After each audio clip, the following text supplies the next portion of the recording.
So we'll take a written question, and then you can have your question.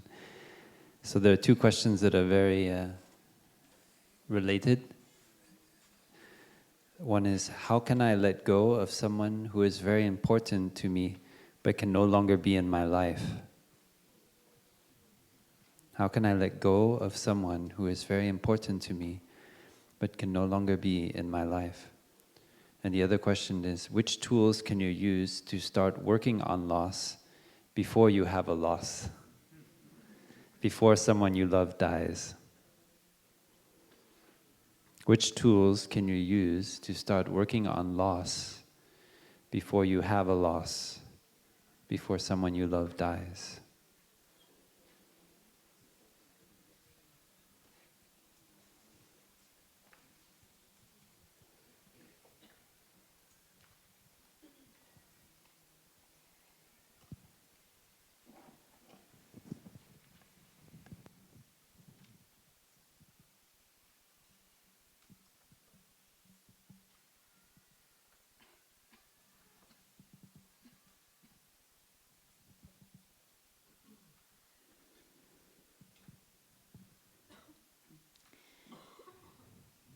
This is a really difficult issue.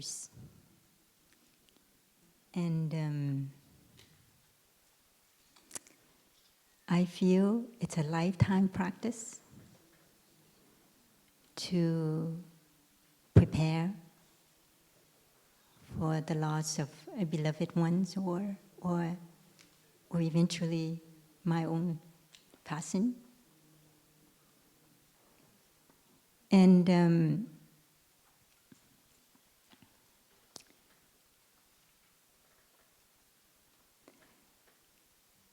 it's something I've been practicing for a long time.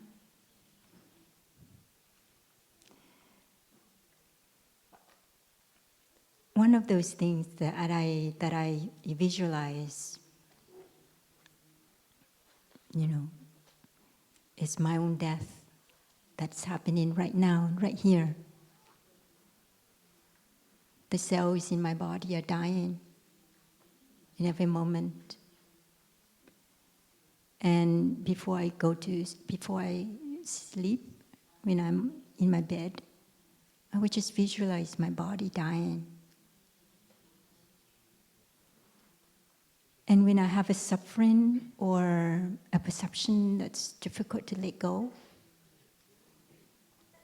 I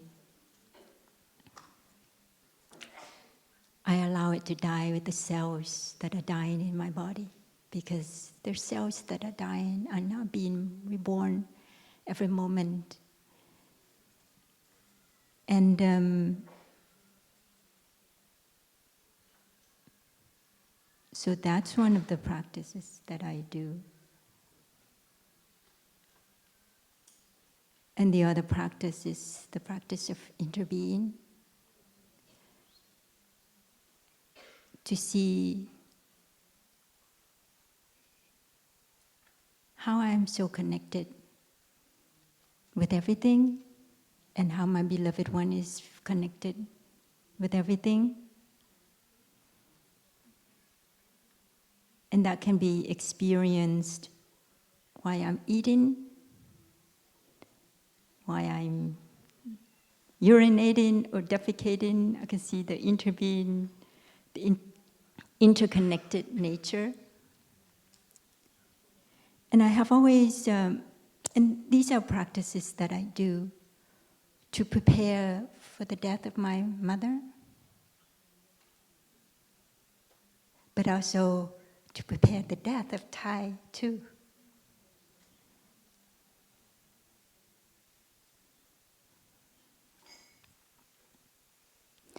And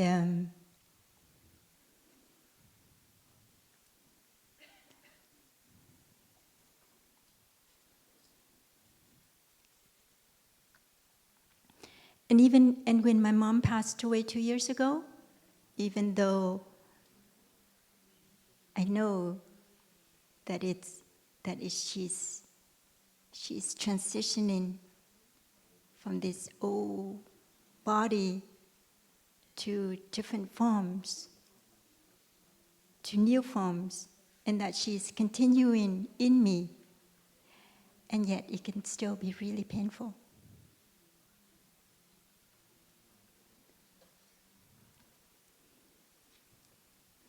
And I know when Thai passes, it will be painful still, even if I know we have the nature to die, and that it's not really the end, it's a continuation, and that I'm continuing my mother, and I'm continuing Thai to the best of my ability, and yet it can still be really painful.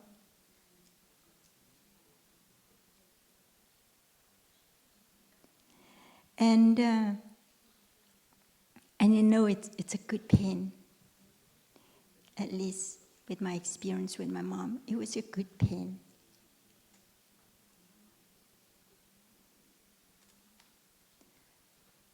Because it reminds me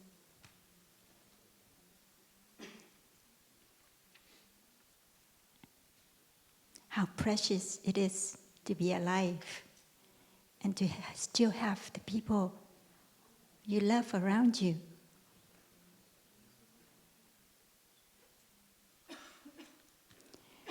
It's a good pain in a sense that it helps me to look deeper into myself,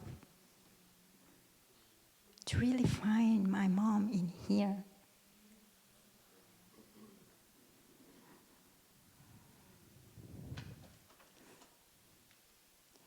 And every time I talk about my mom, I'm always in tears like this.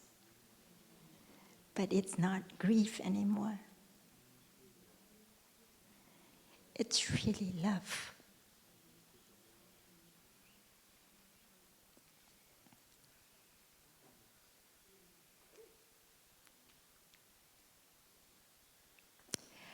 It's the love that I receive from my mom.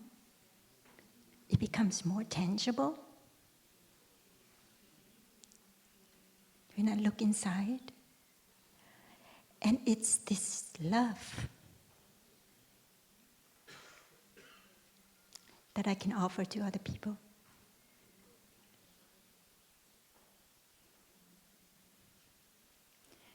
Because I've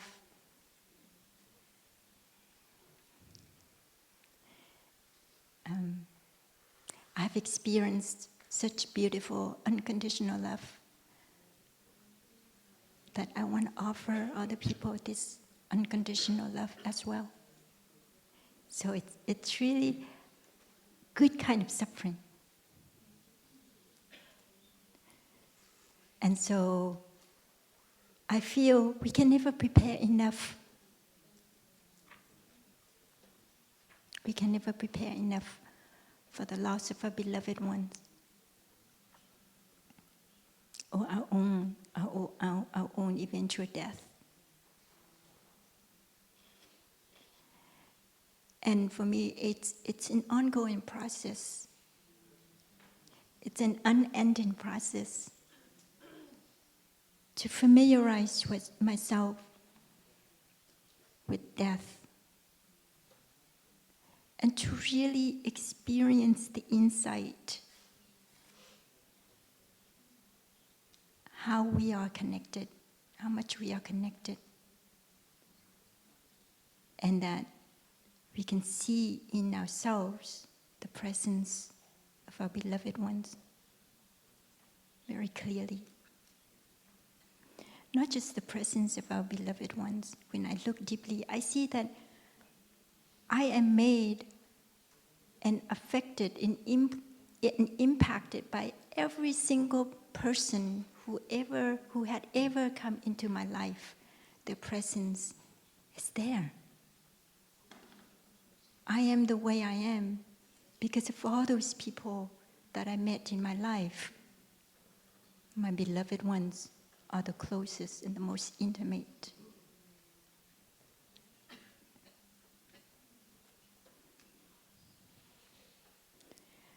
And so practicing dying helps me to really appreciate the presence of other people in my life, to not take them for granted, which we do a lot of time, with our beloved ones. We take them for granted. We think that nothing will part us. Or maybe 1,000 years from now, that we'll be separated. But also, it helps me to live deeply also, to really savor whatever that is there for me right now, instead of taking them for granted. All the good conditions that I have right now, to really recognize them and appreciate them and live deeply, because eventually I will be separated from all these. And now their presence, it's helping me to grow. Their presence is nourishing me. Their presence is supporting me on my path in life.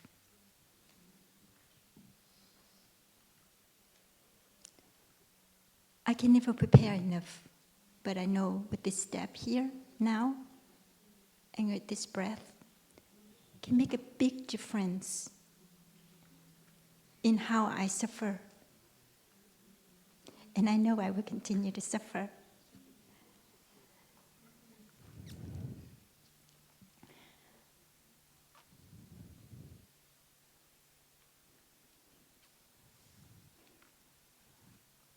With the death of Thai.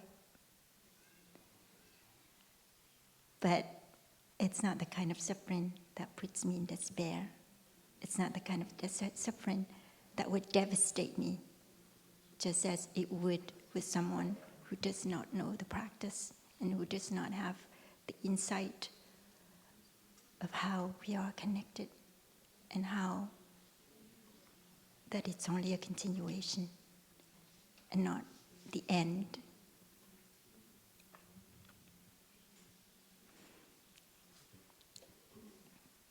And it's an issue that every one of us have to go through. At my age, I'm beginning to lose people that I love. And I know as I grow older, that will become even more,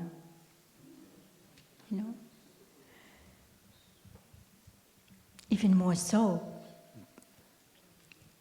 And every one of us, yesterday we had a group, we were in the young adult group, and these are people in their 20s, early 20s, and yet they already experience loss. And so it's a practice that every one of us have to take up in order to take care of ourselves, in order to familiarize with death, and in order to see the continuation, that we are the continuation of our beloved ones. So thank you for the question.